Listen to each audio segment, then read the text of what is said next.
Welcome to the Nanovation Podcast. Information about this and other episodes can be found at fillerlab.com/nanovation. If you like what you hear, be sure to tell a friend or leave a review at Apple Podcasts. It really does help. I welcome your thoughts and suggestions. You can contact me on Twitter at Michael Filler or via email at nanovationpodcast@gmail.com. Thank you to the Chi Foundation for their generous financial support.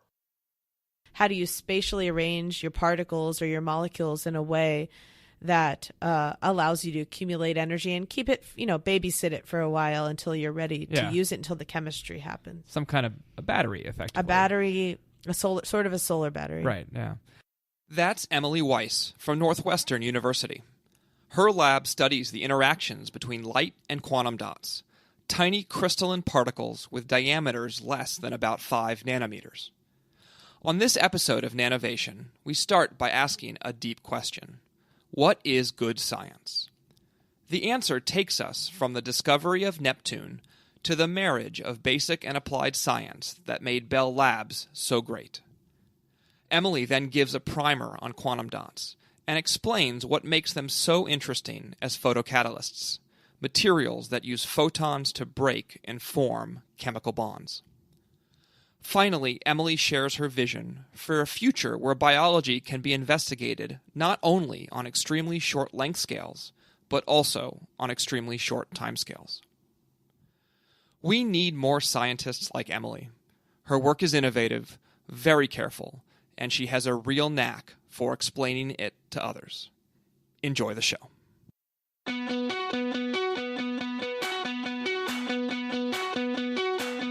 This is the Nanovation Podcast, an exploration of big innovations emerging from small things.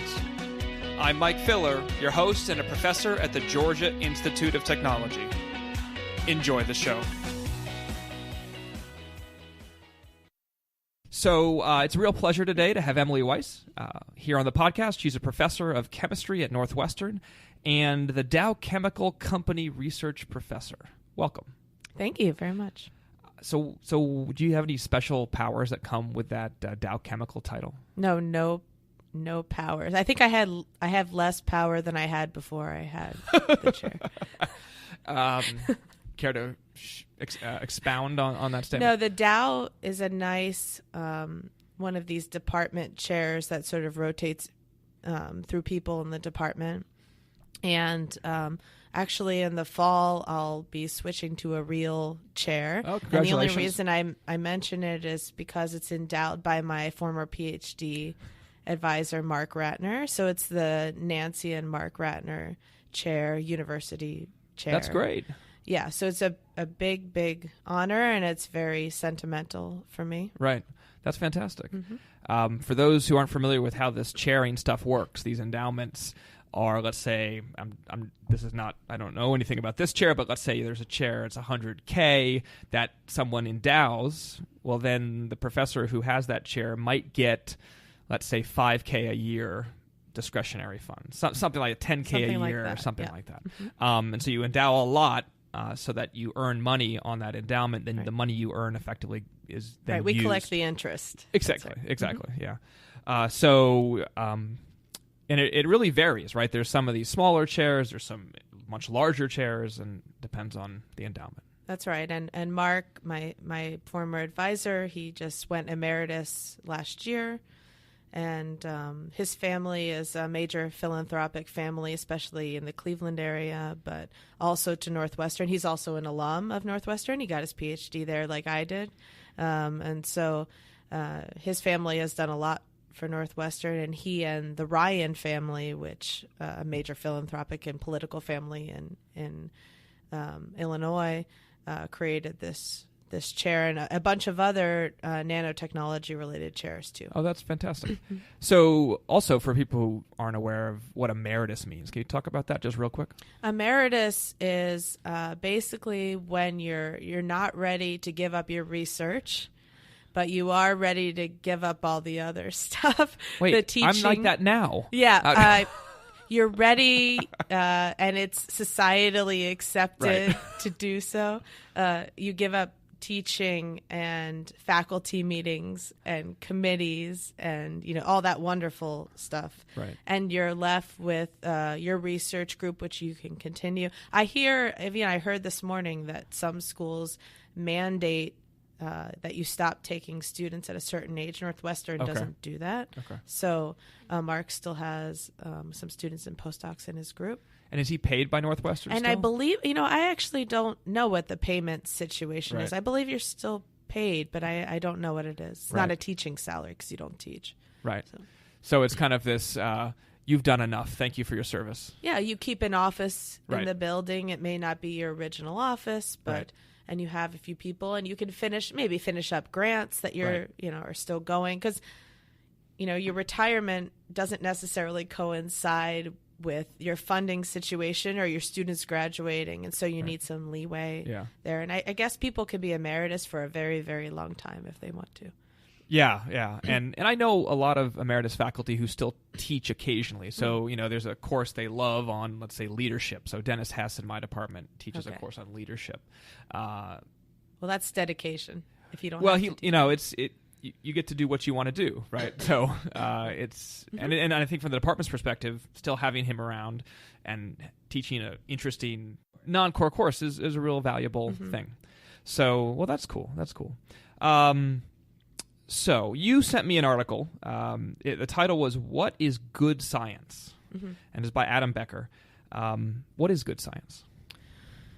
Well, I didn't think you were going to ask me that.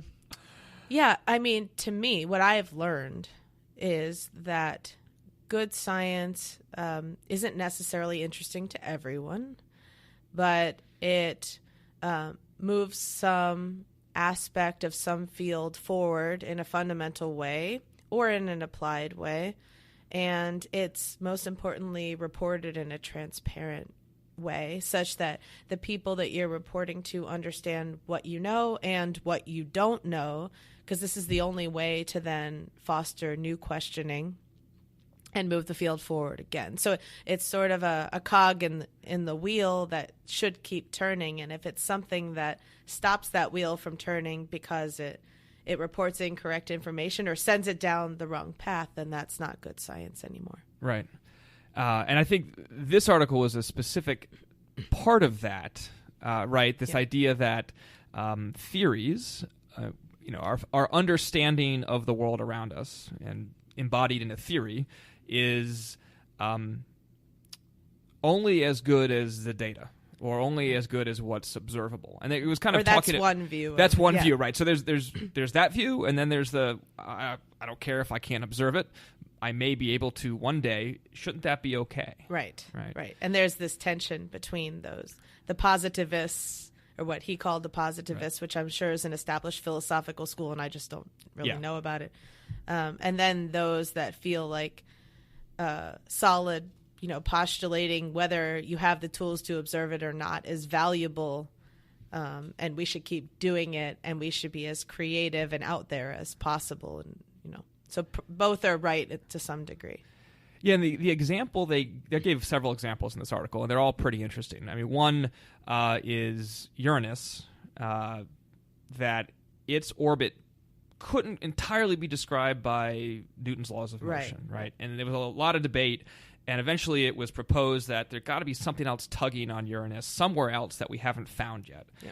And it turned out, and the author makes the point that no one threw out Newton at that time. They kind of at that stage kind of hypothesized there's got to be something else. Eventually found Neptune, which was causing it.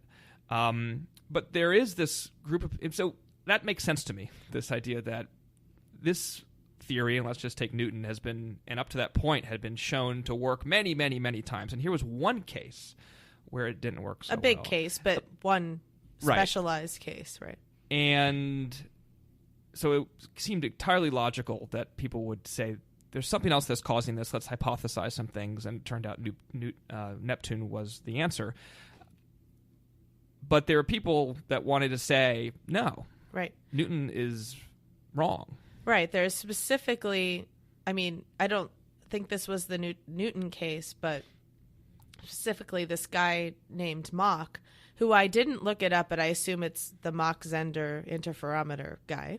Because all of these people at this time, it was such an incredible time for science. They're all responsible for multiple Nobel Prize or worthy, discoveries.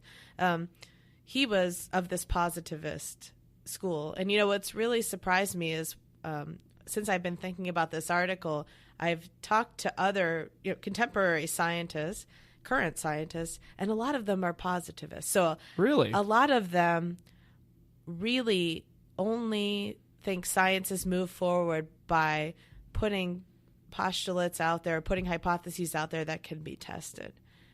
A lot of them are still feel this way, and I'm sure there's subtleties to this, but so anyway, this guy Mach was one of these guys who said, it's not useful. It's not necessarily wrong, right? But it's not useful to say things that I can't prove, or that we as scientists can't prove or disprove.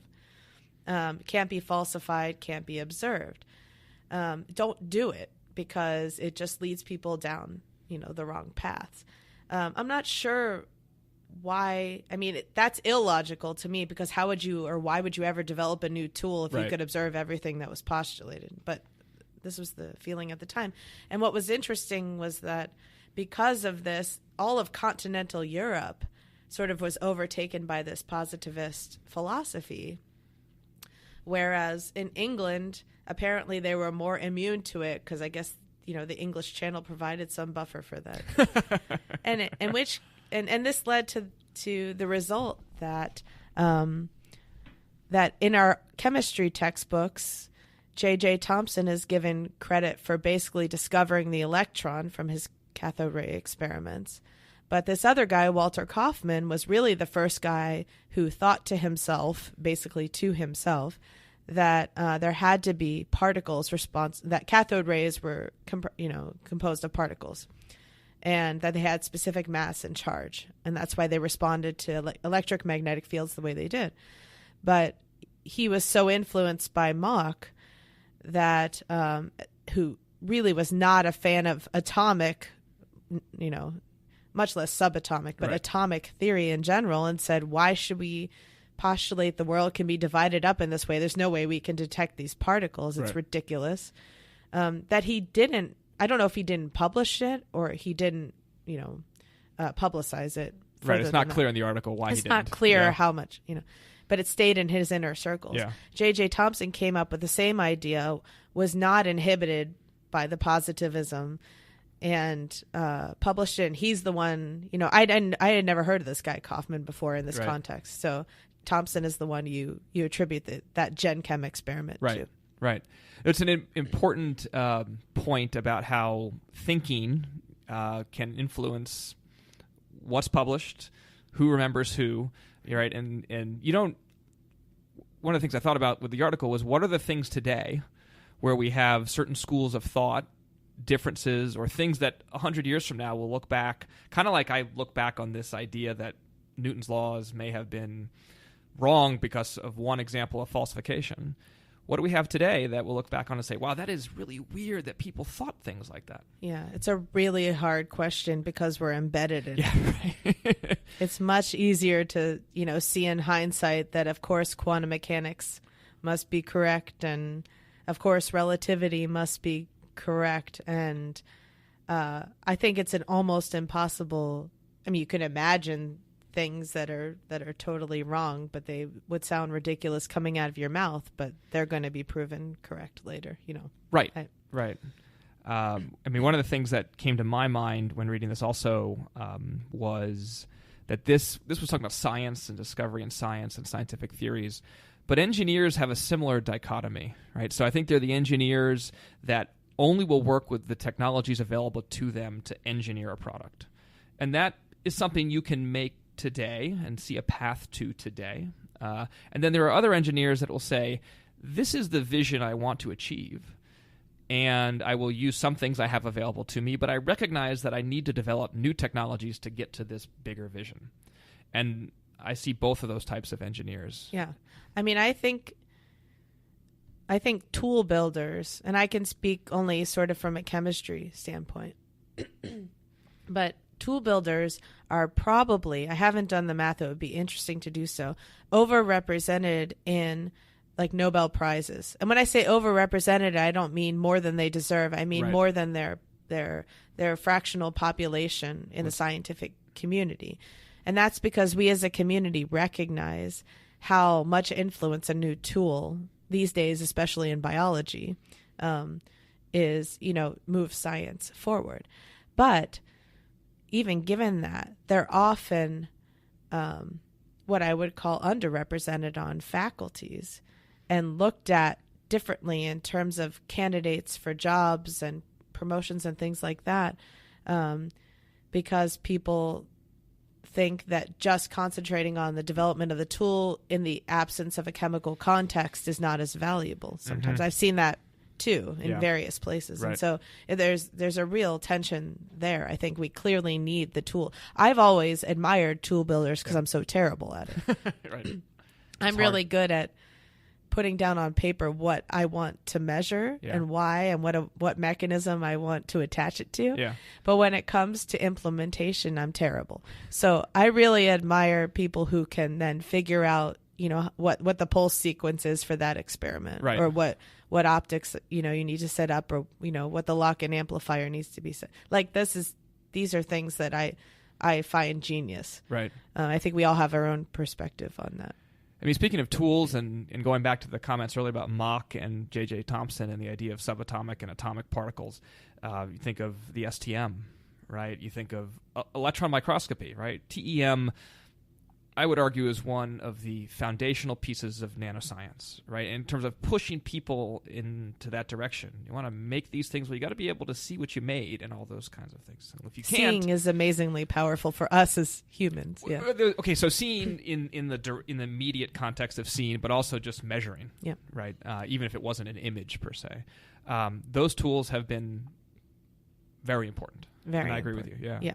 I remember my grandfather, who was trained as an engineer but was a medical doctor. Before he died, so he died 3 years ago, and he was like 94, I think. Okay. But he just really wanted, before he died, for me to show him a picture of an atom, because he thought this was the most incredible thing. Really?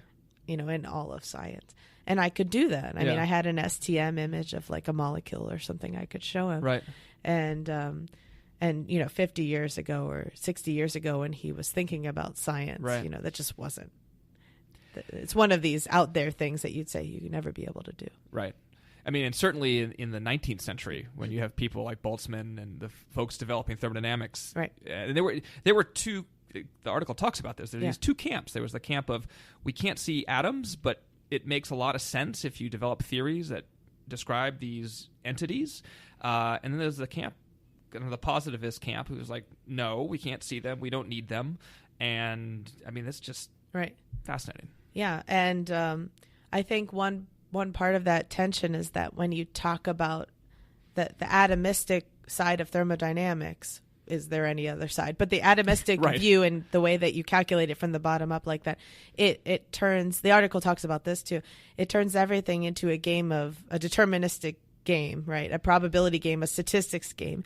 And the purists don't like to see things that way. That the world is a game. Right. Like that. Yeah. It's an insult in some ways. I could see that, and it's a hard thing to accept. And I think that's one of the hard things to accept about quantum mechanics is, I was going to say that. Yeah. Yeah, is that it's a game, and a game of probabilities, and you don't, until the game ends, you don't know what the answer is by definition. And so it's a weird thing for people to understand and accept. Yeah. Still. Right. One of the things I was going to say in terms of things I personally think are ridiculous today, that are, I think generally, there are camps who don't recognize perhaps how ridiculous they are, but the idea of fundamental versus applied science, right? We and this is Vannevar Bush's kind of famous statement from many decades ago, and very important person in the development of science worldwide and specifically in the United States. But the idea that you can entirely separate what is fundamental from what is applied, and that they don't feed off each other and they don't intersect with each other on a regular basis, and you don't loop from one back to the other, right? You could have, and usually fundamental discovery is enabled by applied science that made a tool or something like that, right? And then vice versa. And when I talk to program managers sometimes, they say, that's not fundamental enough. Like, what do you mean, right? And yeah, I think this distinction, first of all, I think it's going to be gone in 50 years. Like, gone. Yeah. Gone. We will not be saying those words anymore. And second, I think it's harmful because it doesn't allow you to be on the border between the two. It doesn't allow you to have that feedback loop sort of within your own lab. Yeah. You can do it if you are smart enough to get separate pots of funding for different things. Right. And I'm all for curiosity-driven science and science that won't necessarily, you don't know where along the tree branch it's going to have an impact. I don't think you need to have an application in mind if the question is well posed. I'm an engineer and I agree. I'm all for that. But I think these labels are unproductive. Yeah. And, I worked for someone who always pointed toward Pasteur's triangle, where Pasteur was considered, I think he'd be considered extremely applied at this point, but he was considered, at the intersection of the two, where you have fundamental questions that you're asking with a clear application in mind. Right. And this is what the journals and the funding agencies are asking us to do every single time we pose a problem. Right. I think it inhibits us. And therefore it needs to go away. I kept thinking about Bell Labs as I was reading this, and kind of as my mind was wandering to these other questions of today, and I get to Bell Labs thinking, that is a lot of what Bell Labs was a place where it was safe to marry fundamental science and applied science. Right. And they were comfortable with that. Right. And I'm not sure there's too many places left where, as you're pointing out, where you can do this. Yeah, and I think the government, the smart people in government, Steve Chu in particular, I don't know what was in his head, obviously, but my interpretation, the Energy Frontier Research Centers and some of the other initiatives that he started, the hub, what I was told that he had in mind was creating a Bell Labs type environment inside a university. Right. And across multiple universities, multiple national labs. I think the geographics of these multi-institutional centers are really a problem, but aside from that, it's hard inside a university to recreate Bell Labs because of the money and the way that PIs are funded, because we're pulled in all different directions and we can't focus on just that project. It's a nice idea, but I think I like the Bell Labs model, and so many people from academia, especially at Northwestern, come from Bell Labs. Mm-hmm. Many people, especially in engineering, are Bell Labs alums, and they do great in academia.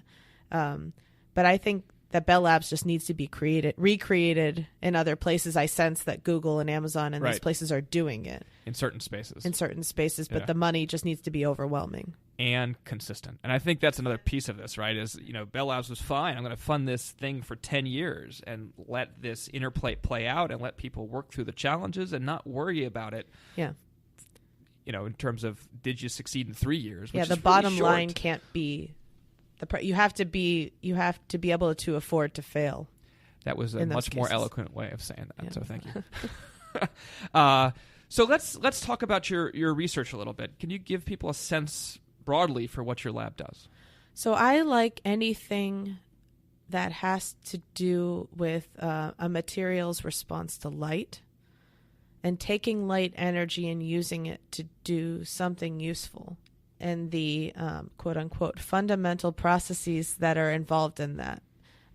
So when I say fundamental, I mean at the molecular, atomic, electron level. So electron dynamics and nuclear dynamics that result from putting a system out of thermodynamic equilibrium by exciting it with light.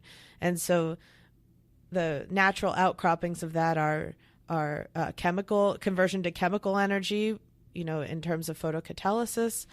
They are transport of electrons through material, new modes of conductivity in material that maybe you don't get if you just hook it up to electrodes.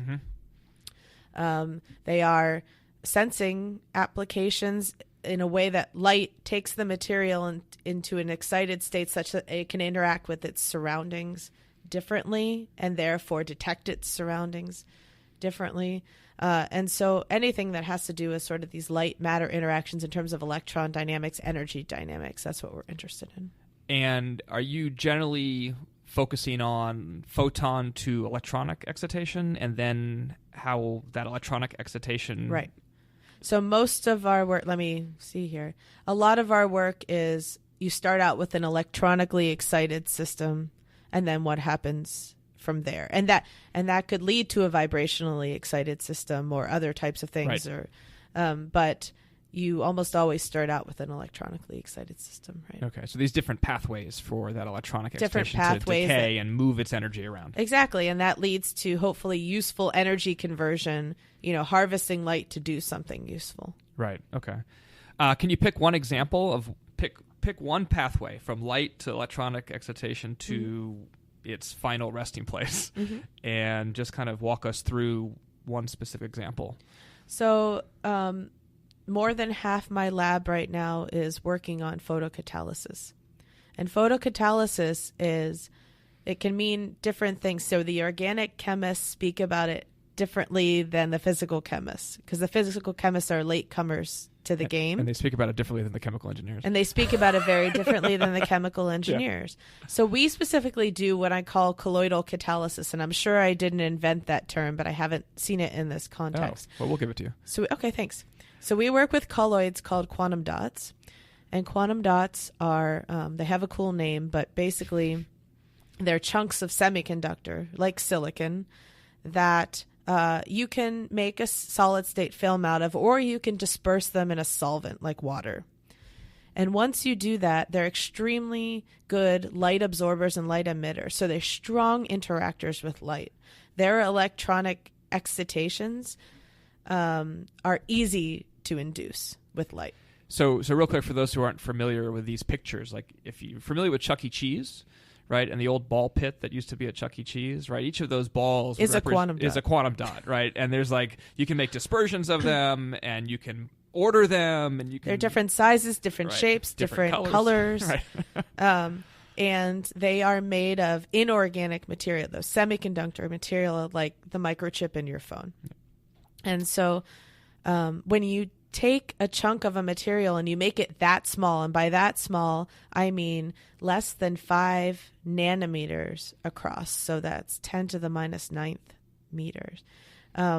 This is on the order of the features that Intel makes in their silicon microchips. So when you make a chunk of semiconductor that small, the electrons in them don't like it. They feel smushed. They are smushed. Yeah. They would really like to be in a larger condo rather than the studio apartment that you've given them. And when they're smushed, they get mad. So meaning that their energies, their average energies, go up significantly. And what that means is that they're easier to get out than they were before in some ways, but they also... they absorb higher energy light than they would in their bulk semiconductor counterparts. And the smaller that you make the particle, and you can make them of all different sizes, the larger the energy of the light is that comes in and out of the dot, the more smushed the electrons are. If you took general chemistry or organic chemistry, this follows almost exactly the particle in the box model, one of the most basic models of quantum mechanics, and that's why it's appealing to predict. Yeah, we love simple models. Simple. Physics of these things is simple. The chemistry is an absolute disaster. That's right. Because they are one big defect site. Okay, so this in the origin of these particles, they were synthesized in a round bottom flask that a chemist would use to synthesize anything.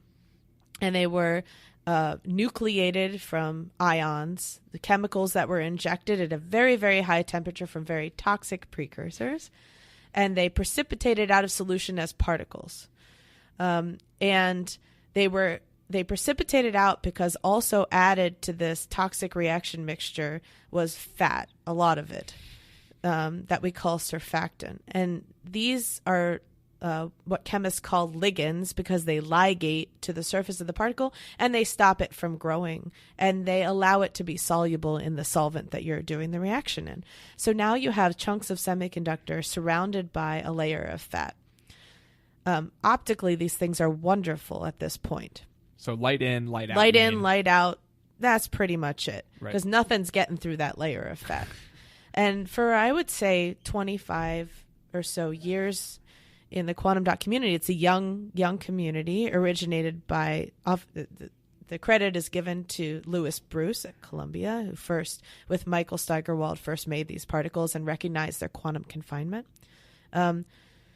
It was the optical properties were the focus. These things were going to be good for lighting and other things. Now, the problem is if you want to go from optical to optoelectronic, Right. meaning both light and electrons or electrical current are involved, you need to get electrons in and out. And a layer of fat, most people know, is not the most conductive substance of all time. And so what we do is we try to make that organic portion of the particle work for us rather than against us in any application that we have. Now, to me, quantum dots were born to be photocatalysts because instead of taking these things in solution, depositing them in a film, burning them up so that all of their organics go away and they sinter together and Right. they make something even mildly conductive, Right. you use all of the complexity of their surfaces, the chemical complexity of their surfaces. You put molecules on there that are binding sites for your catalytic substrate. So a catalytic substrate is the molecule you want to do a reaction on. You tailor the surface of the particles so that those substrates bind in a way that they're amenable to chemical reaction. You can bind a lot of them on there. You can do this in solution. You can do this in a film. You don't have to destroy the basic nature of the colloid, which is both the inorganic and the organic part. You don't have to get rid of the organic. You're going to use it now the way that an enzyme, uses the molecules in its active site. Right. That's photocatalysis with particles. Light goes in, and then you do chemistry. So, where do they sit relative to what an organic chemist would do with organometallic catalyst, or a chemical engineer would do with little platinum particles or something like that? Well, the organic chemists like a few types of coordination complexes. Okay. Rubipi. If you're a chemist, you've heard of rubipi. We'll put that in the show notes so people can go look at what that is. So ruthenium and iridium, basically anything super expensive and rare that then takes a decent amount of synthetic effort to put the organic part around it. Those end up being good photocatalysts. They absorb a lot of light. Their electrons, their excited electrons, can then be transferred to the molecule you want to do the reaction on, or their holes, whatever. We won't go into what a hole is, and the positive analog of an electron. And then you can do reductive or oxidative chemistry. So any organic reaction that's redox-based, reductive or oxidative, can be performed in this way. Quantum dots, to me, have significant advantages over this approach, not just because they're made of materials that aren't the most rare, in the world and expensive in the world, but also because you can change the organic environment around a dot to make it, as I said, a good host for a molecule to come in and sit there and have chemistry done on it without changing its optical and electronic properties. Right. So the two are decoupled. Right. Whereas with a coordination complex, since it's a metal ion surrounded by some molecules, if you change those ligands to do something structural, make it a scaffold, right, make it a proton donor, make it something that catalysts should do, that's going to change all the electrochemical and the optical properties of that complex. The Right. two are definitely not decoupled. Yeah. So quantum dots are more modular. Right. Not entirely modular is my guess, that those surface layers impact them to some extent. Right. So another big part of our research has been surface chemistries where this is true. You can't separate the organic from the inorganic, and these are interesting in their own right. But there are many surface chemistries, many surface layers where you can switch them out, and the dot will still absorb the same light same energy, same amount, and we'll still have the same electron energies. Are you able to do any kind of multi-step catalysis? So yes. Okay.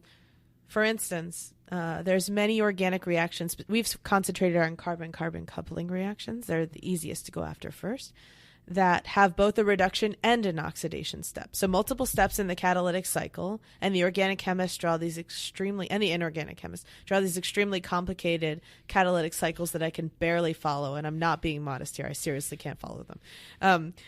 We try to simplify those a little bit by having a single catalyst for all parts of the catalytic cycle. So the DOT can do both oxidative and reductive chemistry, and then you don't need what's called a sacrificial reductant or oxidant, which is a chemical you put in just to regenerate the catalyst. And a lot of times you don't need that with quantum dots. Right. And you probably don't want to do in any real application. It doesn't look good for a real application when you're just wasting something. Right. Dots also can do multiple electron transfers or multiple hole transfers. So if there's 5, so our first paper in catalysis was this 6 electron, 6 proton reduction of nitrobenzene to aniline. Aniline is one of the most used chemicals in the world because it's a precursor to polyurethane. Mm-hmm. It's also used to dye your jeans blue, but which I thought was the only application, but it turns out there's more. There was like a quadrillion tons of it made. I was like, do we have that many jeans? And then I realized it was a precursor to polyurethane. There's another one that's for polyester, and I think diethylene glycol, and you think there's not that much antifreeze. There's right. But yes, it's goes useful into plastic. So anyway, this is a much more complicated the reaction than we had anticipated. Otherwise, we wouldn't have gone after it, being the physical chemists that we were. But it's fine. There's several intermediates. There's 6 electrons that have to be donated, 6 protons, and the DOT does it all. So they are good sequential catalysts for multi-step reactions. They're also good catalysts if you need 2 electrons just to go to 1 intermediate, because they can accommodate multiple. They're semiconductors. They can accommodate multiple electrons. And each of these electrons is coming from a photon? Mm-hmm.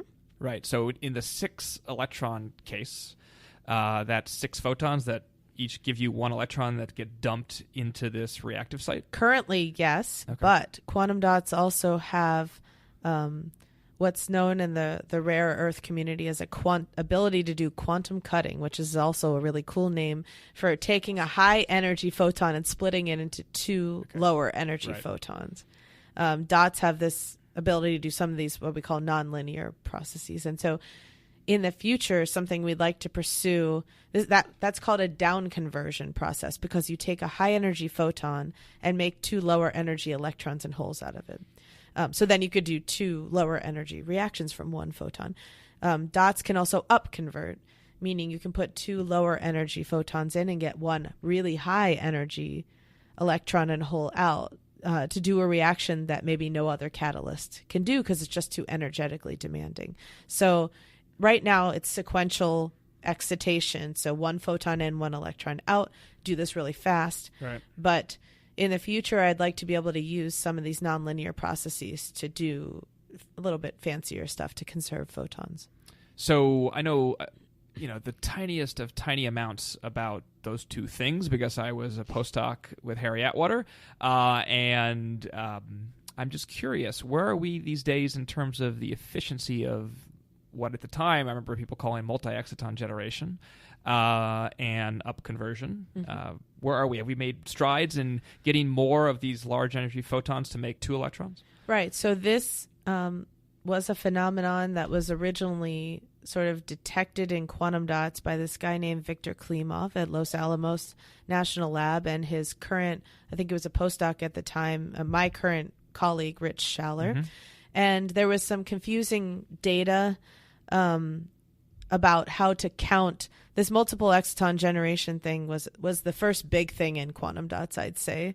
And there was some confusion about how to interpret the transient optical data in order to count or measure the efficiency of the process.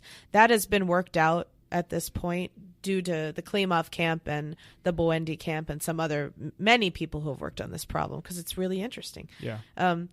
So that's sort of been worked out. The efficiency of multiple exciton generation in lead chalcogenide dots, like lead sulfide, lead selenide, is high. I mean, it's a really fast process. It happens. it also, the multiple electrons that you get out of it go away very quickly. So the problem at this point is not making it happen, and not making materials where it happens. It's about getting those electrons or those excitons out quickly enough such that it's useful for anything, because it's just going to recombine to one exciton again. So one of the efforts in my lab is, and this is sort of stalled over the last 15 years or so, this effort to get something useful out of multiple exciton generation. One of the efforts in my lab was to figure out how to not get the electrons out, but to get the electron hole pairs out through energy transfer. So you do this down conversion, this multiple exciton generation. An exciton is an electron hole pair. And then you got to spatially separate those two excitons from one another so they don't just annihilate each other, which is what they want to do in picoseconds. And so we worked for many years on, or about 5 years, on excising the excitons and spatially separating them into other chromophores so that they don't annihilate. And so a chromophore is a molecule on the surface that wants to take the electron of the right, hole. or another dot, whatever. Okay. Something else that will take the energy. And the magic number for that was 100 picoseconds, because that's about the lifetime of those things if they're confined to one particle. Right. They'll sit there for 100 picoseconds, but after that they're done. So you got to get them out. And we got down to 800 picoseconds. And I think we could go further if someone wants to fund us for that. But okay, all you DOE listeners out there. Yeah, this was a very nice Air Force project. Okay, sorry. All no, you it's DOD okay. listeners out there. Yeah.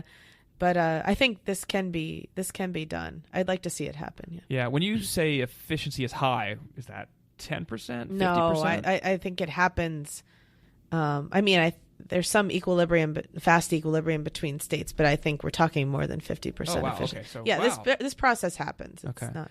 And then it would seem, and I guess it's analogous to what you were trying to do, but photocatalysis is maybe a really ideal way to leverage this, but it's right there, right? You don't have to move them very far to do something. Exactly. Okay. This is a really nice, on paper anyway, application for multiple exciton generation. Yeah. If you want to use UV excitation, it involves pretty high energy excitation. Right. The lead sulfide sort of blue excitation, which is fine, goes in, and then you get low energy excitons out. This may be fine, but if you have a molecule sitting right there to take the energy, that's the best way to get it out of there. This is brings me to a thought that I've had recently in terms of how do you generate these photons. So again, the constant with a $250,000 laser. Right, that's one way to do it. Right. So as a chemical engineer, I'm thinking, okay, sun is a nice source of free photons, but it's intermittent, and if you need these really high energy photons to do what you're talking about, we don't have that many of them in the solar spectrum. And I start to think of a world where we start to have a lot of electrons from photovoltaics and wind, where it becomes much less of an issue, maybe not to use lasers, but to use certain kinds of LEDs where we intentionally make these high energy photons, and it's not as energy inefficient as it would be today from fossil fuels. Right. And I don't pretend to understand the techno-economics of the situation, but there are camps that say, direct photocatalysis is never going to happen, meaning I have a sensitizer, which is something that absorbs light. I have a molecule I want to do chemistry on. The photons go into that sensitizer. They are transferred to a catalyst. That catalyst does the chemistry. The redox chemistry. The sort of strategy that's come out of the 10-year solar hub, called JCAP, the Joint Center for Artificial Photosynthesis, which is ending soon. Their strategy is to create electrical current and voltage from the sun using a photovoltaic, and to then use that current and voltage to do the catalysis. And I've seen competing sort of analyses on which one, is going to work in terms of surface area needed, whether we have to sacrifice all of Nebraska or just part of Nebraska for the solar farm that we're going to build. what's the efficiency in terms of chemical inputs, right. and whether the grid is going to be sufficient, or whether we need something off the grid. So it's a very complicated thing that I wish I understood better. Right. And I think a lot of chemists need to understand it better.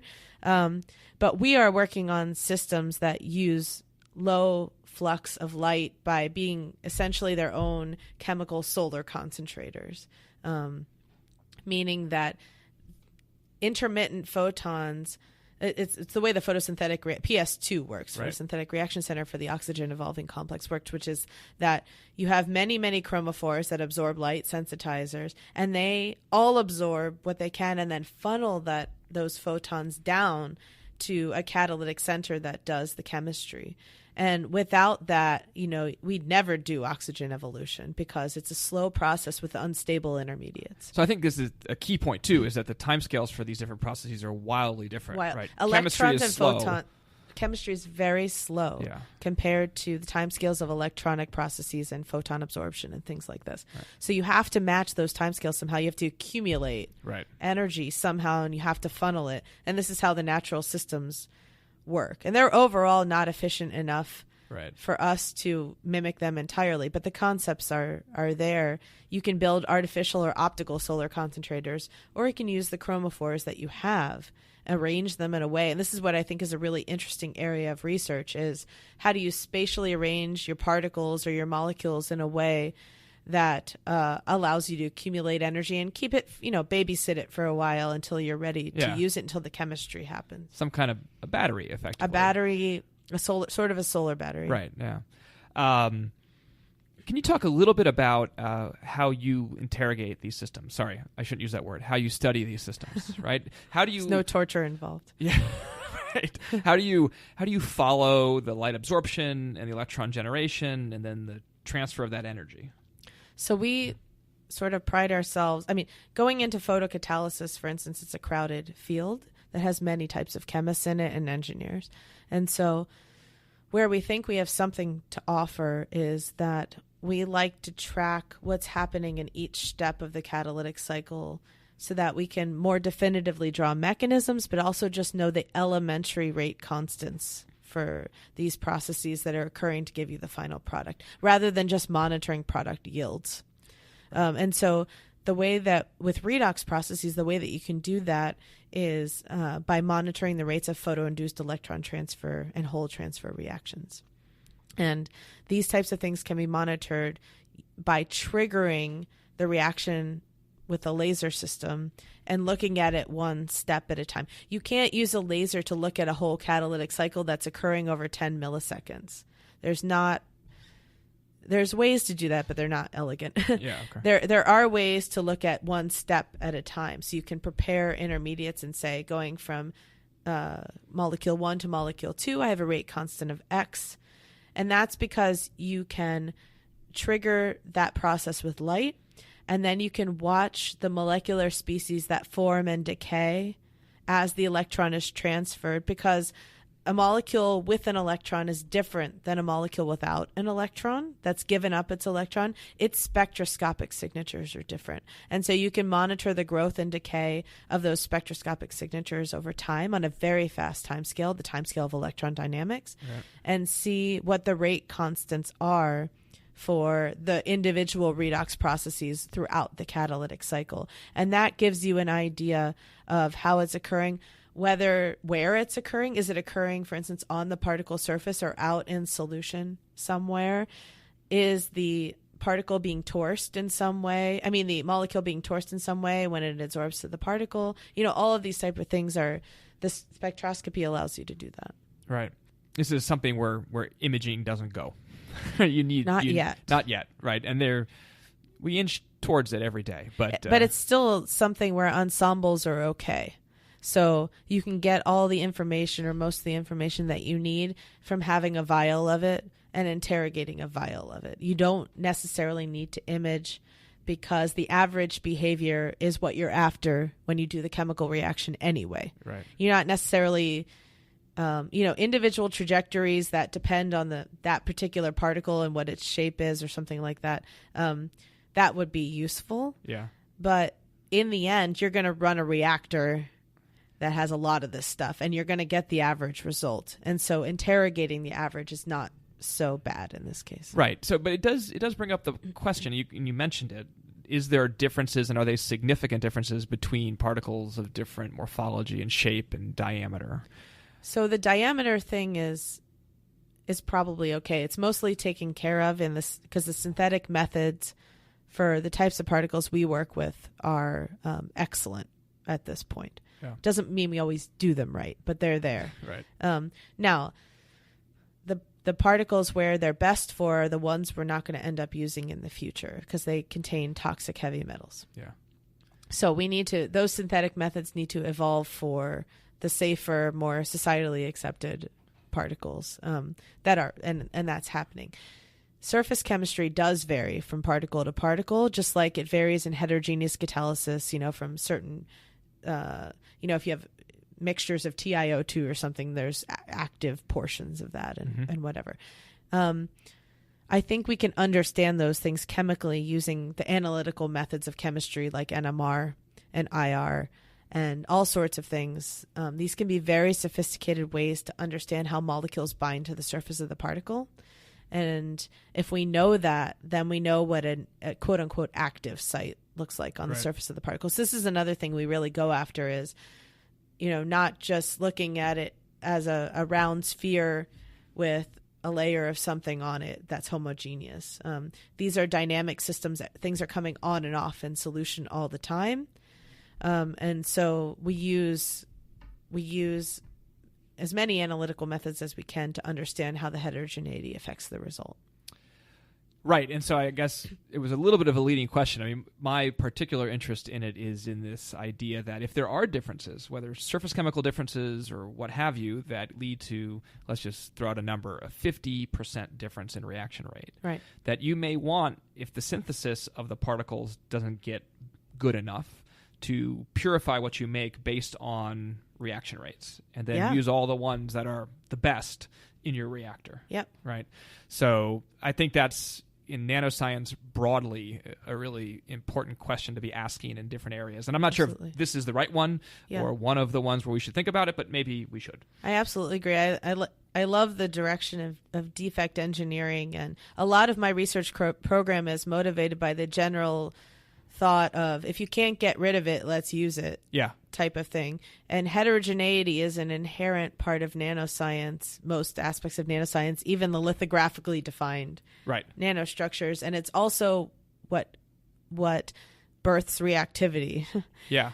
So you don't want to make a perfect surface. It's not going to be chemically reactive. You need some instabilities. You need some vulnerabilities in a material for them to be chemically reactive. Right. So for the specific application of chemistry, this is why I also think, quantum dots were born to be photocatalysts. As I started out saying before, they're one big defect site, meaning that if 50% of their atoms are on the surface. Right. So if you can chemically identify the types of defects and call them whatever you want, defects, active sites, whatever, that bind things in a certain way and give up their, our pathways for electrons to flow. And then, as you said, either synthesize them that way with a high density of these things or purify them, which is an interesting thought too. Then you have your perfect, defect-free catalyst again. Right. So defect is a funny word, isn't it? I prefer in this case like active sites. Active, yeah. We have borrowed that from crystallography, right, where you had a bulk material and all the atoms repeated in all directions in a very specified way. That's right. And when one didn't, that was a defect, and that was really detrimental for certain applications, particularly in the bulk. So now, what you're talking about is exactly from a crystallographer's perspective a defect, but sometimes the negative connotation bugs me, and I feel like we should they're okay, but the chemistry's hard. Certainly when you're trying to deal with minority components of things, right? NMR doesn't pick it up. When you're trying to deal with structural inhomogeneities that you can't image, and the TEM is getting better at that. That's difficult to deal with, so you have to find ways of finding them. Right. No, I agree with that. So you already mentioned one in kind of this quantum cutting as far as a direction that you find interesting going forward. What other things should we be paying attention to in the colloidal literature? Well, my new big goal that I'm so far away from it, I can talk about it in grandiose terms because I have no idea whether it'll happen or not, is to start looking at biology on the ultra-fast time scale. So the fundamental problem, so the advances in biological imaging and what the Nobel Prize was given for a few years ago are extraordinary increases in the spatial resolution of microscopy through mathematical and statistical tricks that are ingenious. Yeah. But to me, if you're imaging a single biomolecule, which is doable at this point, and you're watching it do like its thing, like a protein, right? Like a protein, and you're watching it do its thing, and you have an eye on its trajectory, but you only have millisecond time resolution, then you are missing the things that a single molecule does, because molecules have actions and flows and conformational dynamics on much faster time scales than that. So you are not averaging in space anymore, but you're missing everything because you're averaging in time, and that's just as bad. So I'm not saying that single molecule spectroscopy and microscopy is not useful. It is half the equation, but I feel like the other half has been ignored. Yeah. And the problem is, and you say, well, wait a minute, physicists and chemists do spectroscopy on the femtosecond timescale and even faster all the time. It's routine. I can go out to like Best Buy and buy a laser for this, okay? It's easy. What's the problem? Why can't we do this in biology? And it's because the way that we do that is we have a system that regenerates itself after every excitation. So we trigger a process, we monitor it on the picosecond timescale or whatever, and then the molecule relaxes back to its original thing. We hit it again, we watch it again. And our signal is built up of the statistics of this data collection. And we can do it 1,000,000 times. Now, if you want to watch a process in biology that's on the nanosecond timescale, I won't say at this point that picoseconds is necessarily important. Let's start with 10 nanoseconds or 100 nanoseconds, okay? Because right now we're at milliseconds. It's a living organism. The process that you're monitoring is evolving. It's evolving in 10 nanosecond timescales over milliseconds and seconds. You cannot hit the system and then watch it do its thing, bring it back, and do it again. You have one shot. Right. So there's two components to this problem. One is the probe that you use, and the second is the detector or the camera that you use. Both of these are unsolved problems. Neither one has there been much progress on. So the most progress takes place where you might expect, which is in the neurons of the mammalian brain, which do a lot of fast stuff. There's a lot of fast stuff everywhere in biology that people don't recognize. I'm sure there's stuff we don't know about that happens in biology that's fast, right? But there's voltage sensors and pH sensors. But these are largely protein-based sensors, largely GFP-based sensors. And proteins, they're great optical sensors in that their emission intensity goes up and down, or maybe shifts in color when the environment changes around them. But for that to happen, a proton has to like bury through this roughage of the protein to get to its acidic site. Yeah. And then there's sort of a large-scale conformational change that has to occur in the protein in order for the optical properties to change. All of this is slow, is what I'm saying. Yeah. Protein sensors are going to be slow. They're never going to be fast. You need something much faster.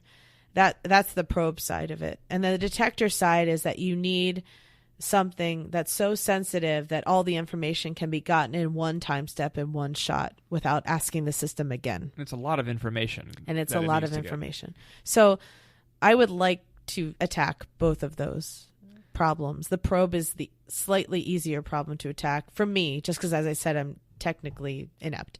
But I have an idea of what the instrument should do and what it should look like. I don't know how to build it. And so I think this would just change the world. Yeah. If we could see biology on the picosecond timescale. Right. I think colloids are the place to start for this too. That's what I was going to say that I think that's what you're trying to say. That's what I'm trying to say. Okay. Quantum dots in particular, because they have their excited states, like every excited state, is dipolar. It responds to electric fields very sensitively. So if you have a proton adsorbed, or if you change the electrostatic potential around a quantum dot at all, you might see a change in the emission intensity, but more importantly, you'll see a change in the emission color, in the energy of that excitonic state. And emission intensity is hard because it's convoluted with background shifts in intensity. Yeah. There's always, in complex chemical biological system, you always have that background problem. Changes in color are more separated from that. And so you want something that's a colorimetric sensor that shifts energy, emission energy, by a lot, when the electrostatic potential around it changes, to sense flows of protons, flows of calcium, right? Things like this. What about conformations or kind of arrangements of proteins? Right. So they would just, if you're talking about an electrostatic sensor, they would just, the charged residues on a protein would have to change in arrangement. You could sense that too. So any change in that potential. Right. Around the dot, but it has to be within a few angstroms of the dot surface. And the reason a dot is good for this is because there's no roughage on a dot that the proton would need to, sift through before getting to the adsorption site. You could make a dot very sparsely sort of decorated with organics. Also, there's 100 spots for these ions to land on the dot, where there's only one spot on a protein or a molecular sensor. And dots are inorganic, so they kind of last a lot longer than organic fluorophores. So there's a lot of reasons why I think this whole process should be very fast, because from change in electrostatic potential to shift in emission energy is femtoseconds. So you're only limited by the adsorption of the ion, or the diffusion of the ion into the realm of the dot. That's the only thing that's limiting your time resolution here. There's no conformational change. There's no fret. There's no energy transfer. There's no electron transfer. All it is an electric field changing the energy of the exciton of the dot. And that's why they could be extremely fast. Right.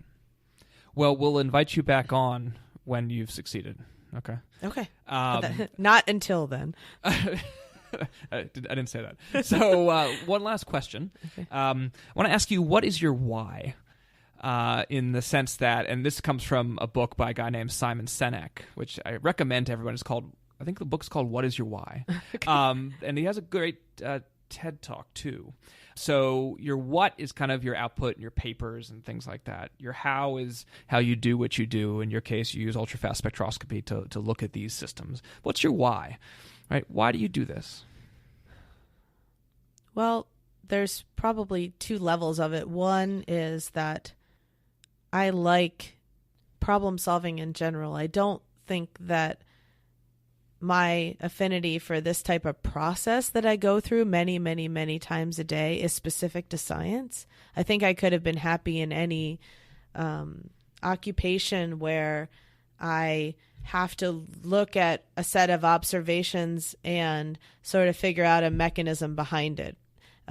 So that to me is just, I'm physiologically programmed to like that type of brain process every day and doing it over and over and over again. So that's satisfying. That's fulfilling for me. I would say the other, I don't think about the big hit that much. I like to think about big problems like the one I just told you about. Yeah. And I like to think about the space that they encompass and being part of that space. And I like to think about big problems. I don't necessarily think I'm going to solve, big problems. And that's what motivates me every day. But I just like the chance that academia gives you to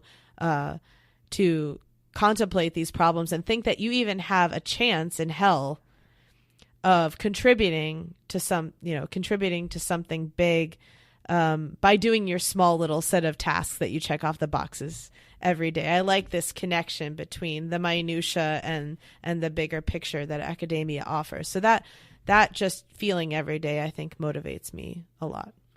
Outstanding. Emily Weiss, thank you for taking a few minutes. Thank you. You've been listening to Nanovation. If you enjoyed the show, please leave a rating or write a review on Apple Podcasts. Show notes are available at fillerlab.com/nanovation. Nanovation is recorded in the Marcus Nanotechnology Building on the campus of Georgia Tech. Andrew Cannon edits the show. I'm Mike Filler. See you next time.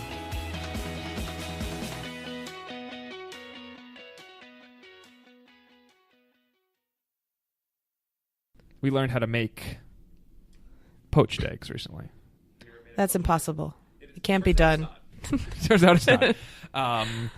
More challenging than just throwing it all in the pan. But do you have specialized equipment? No. So you need a relatively small radius pot, and then the key when you boil the water is that you mix it. So you spin it so it's going in a circle. Stirring is, yes. It's what I see on the Food Network.